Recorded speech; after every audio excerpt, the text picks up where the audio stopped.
Hi, everyone. This is the acyuta-bhava from Nightlight Astrology, and today I'm going to talk about the I Ching in relation to the coronavirus. Most of you who have followed me for a while know that I use the I Ching somewhat frequently in order to help me understand the way that the transits are playing out and some of the best wisdom that might be available to us as we walk through the transits. If you followed my written work over the years, you know that I've written quite a bit about the I Ching, that it's a big part of my life. So I thought it would be nice to, because I had cast the I Ching in relation to the coronavirus for the month of May, I thought that it would be fun to do just a separate video on what the reading came back with that you might find interesting. So that being said, I'm going to read you my take on the I Ching. I will let you decide for yourself what you think it's saying. I'll give you my thoughts, but present you with the hexagrams that you could go study on your own if you wanted to as well. I think you always get a lot out of the I Ching if you take some time to study the results of your own readings, or even if someone's like myself is casting as a question about what's happening in the collective, it's certainly grounds for everyone to study the hexagrams, right? So anyway, there's many different methods for casting the I Ching. Sometimes coins are used, sometimes yarrow stalks, but what you're coming back with is one or two of 64 different figures combined of different 6 lines that are either yin or yang and combinations of yin or yang. And what they are telling you is about the nature of the kinds of changes that are unfolding currently, as well as the wisdom that you need to walk through those changes. So how do we become a sage of steady mind? The I Ching gives us advice for how to do that within every different kind of archetypal change that happens in our lives, in the worlds, in the world around us, and so forth. So the I Ching, I asked, how do we see the coronavirus unfolding? And of course, I'm asking about here in the United States, but I think this is could be applicable elsewhere. But how do we see it unfolding in the next month for May? I like to use this book by Hilary Barrett. It's a really good beginner's book if you want to work with it. I also highly recommend ichingonline.net for casting your own I Ching readings online. You could also check out James DeCorn, JamesDekorne, jamesdekorn.com for an aggregate of different translations. It's really nice to read what different translators and commentators have said. So he has a bunch there that you can read, just kind of get some different takes. So with that in mind, the hexagrams that came back were hexagram 43, line 4, and hexagram 63. So hexagram 43 is really interesting. It is called, sometimes it's called resoluteness, but what does Hillary call it? Deciding. So if you imagine like standing in like the inside of the court of a king, and all of his advisors are there, and the king or the queen is sitting there, and someone stands up and says, I have to make something known. And it's like, oh boy. Or if you're in a boardroom and you're like a member of the board, or you're a member of the executive team, and the CEO or the boss the owner is standing there, and you stand up and you say, I have to make something known. So there's this idea of standing for something and needing to define yourself, or even make a clear break from like the company policy. And that happens in our lives where there's some status quo and we need to stand up and make our feelings or our policy or our position known in contrast to the rest of the group. So you have this image at the beginning of the reading that says there's going to be proclamations that are being made, or declarations that are being made, that are not necessarily going to show that aren't going to be perfectly synchronized between, say, state and federal government, or between members of the same teams. There's going to be some ways in which people are taking different stands, or kind of defining their position differently. It's very interesting. We're already seeing that, but apparently that will likely increase. At the same time, the admonition of this hexagram is that, as Hillary writes here, excuse me, as the message of the decision spreads out from the center, it is fruitless to take up arms. This is a time to communicate, not fight. It will serve you better to focus with clear intentions on what you're moving toward, rather than what you are reacting against. Here's what the oracle actually says: deciding, tell it in the king's chambers. With truth, call out, there is danger. Notify your own city. Fruitless to take up arms, fruitful to have a direction to go. So this is something that needs to be said oftentimes a declaration that needs to be made. There's some sense of there being something at stake that's really serious, and yet we're supposed to do it in a way that doesn't cause some kind of civil war. That's the gist of it. That doesn't cause unnecessary conflict or militarism. Interesting, right? Now, so read that as you will, but I can certainly see that there's probably going to be a pretty big difference between how different state or local governments are handling the month ahead compared to what the president is saying or the federal guidelines. That's not necessarily saying anything mind-blowing, but it's certainly, the advice is that if there's going to be a differing position or decision or guideline, that you may need to make that clear. You may need to stand up against some other form of authority or even against the king, but to do it in a way that's not about taking up arms. It's about discussion and making distinctions clear without, warfare.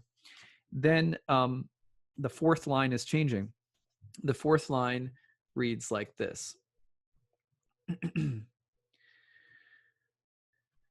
The fourth line dynamic shows one from whose buttocks the skin has been stripped and who walks away slowly and with difficulty. If he could act like a sheep led after its companions, occasion for repentance would disappear. But though he hears these words, he will not believe them. There is no skin on his thighs, and walking comes hard. If a man were to let himself be led like a sheep, his remorse would disappear.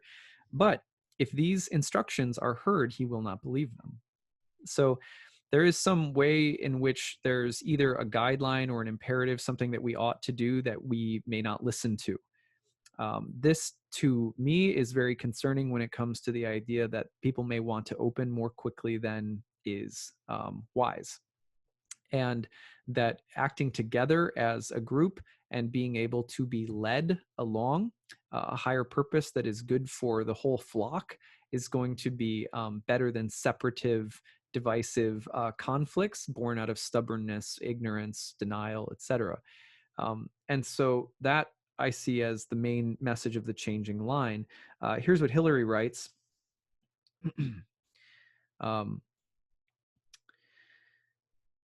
Taking a decision doesn't immediately make life easier. For you, the great, it meant accepting the responsibility to overcome the great floods and create safe, dry land to feed the people.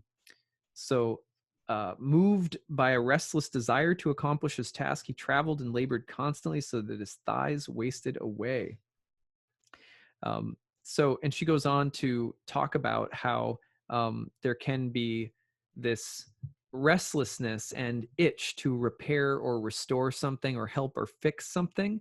And that because it's so driven and it's so self-centered in nature, that it will harm a person. And not only that, but it can harm others. The implication, again, I'll read another translation. His buttocks has no skin. He hobbles along. If he would lead away the sheep, there will be no regret, but he doesn't trust the good advice he hears. So it's almost as though this is the image of a mad ruler who's trying to fix things so desperately that he can't even hear the best, easiest advice that would actually be easiest on him and easiest on everyone. If you can imagine, I chose this randomly. This is not something I sat down to come up with, right? So that says, I think, something about where the president is at right now, with medical experts, probably more relaxed guidelines for coming back to normalcy. But at any rate, those are just my opinions. Another one, the man is restless. This is a Confucian commentary now. The man is restless and wishes to enforce his will by stubbornly pushing forward, but he meets with antagonism. Advice to desist and follow others is ignored, regret, misfortune. So there it is. Next hexagram is 63. It's called Already Across, and it tells this very interesting story that I'm going to share with you from Hillary's book. The Zhao forded the river and overthrew the Shang dynasty.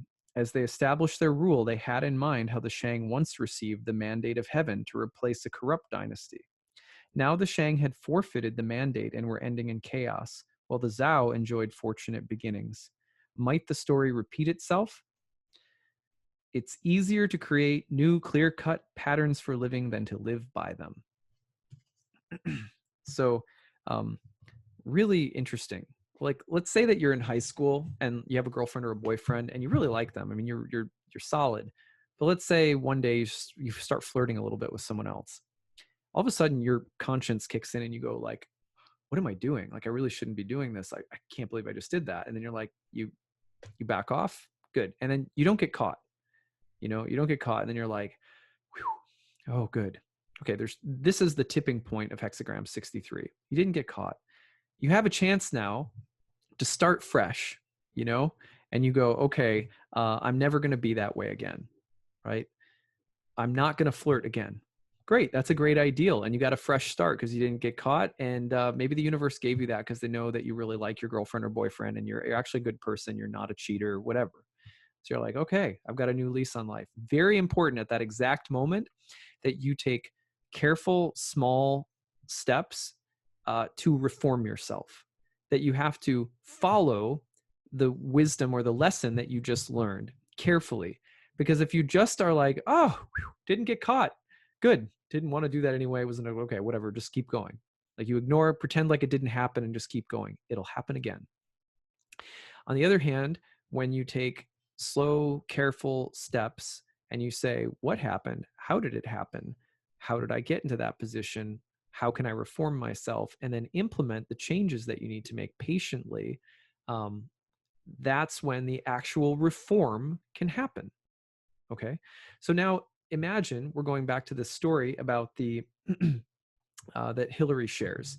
The Zhao forded the river and overthrew the Shang dynasty. As they established their rule, they had in mind how the Shang once received the mandate of heaven to replace a corrupt dynasty. Now the Shang had forfeited the mandate and were ending in chaos, while the Zhao enjoyed fortunate beginnings. Could the story repeat itself? So what is this about? Well, here's the Shang dynasty. They had a great flourishing kingdom because they were upright and they followed the laws of heaven. And they were very careful and orderly and just and good and wise. But they dropped that, right? They became corrupt. They were swept away by lower influences. So what happens to them? Well, eventually their kingdom gets overthrown. And the new rulers sit down and they go, the Shang, they once had such a great kingdom. It's too bad they became corrupt, right? So the question that the hexagram poses is, okay, so now you're the new ruler. It's the new, it's a new dynasty. So with the lessons of the past in mind, how are you going to make sure that you don't repeat that you don't fall back into the exact same pattern, that you don't fall right back into corruption? So you see how relevant this is for exactly what's happening right now with the coronavirus. Oh, you're going to go back to normal.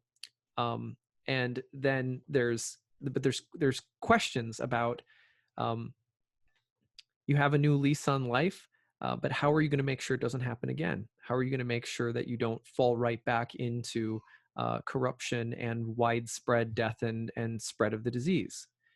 Right. So just because it's a nice idea, right? That this hexagram is like, oh, you might have a nice idea about how to instantiate some kind of healthy change, especially the idea of a fresh start.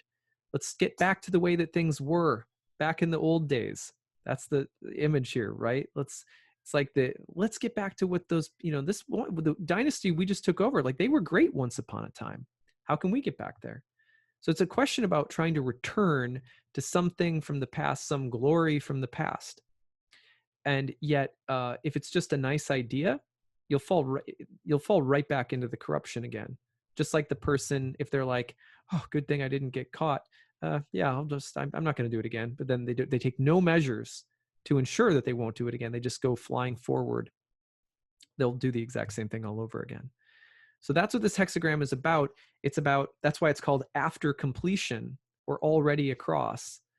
You've gotten away with something, or you've finished something, or you've decided something. Now, how do you implement it to make sure that you never have to cross the same bridge again, over the same troubled waters, right? How do you instantiate change so that you don't have to fall into ruin? Because there is some sense of having brought harmony in this hexagram from a state of disharmony. However, the imperative in such a moment is to be very reflective about what led to the disorder in the first place in order to ensure that it doesn't happen again.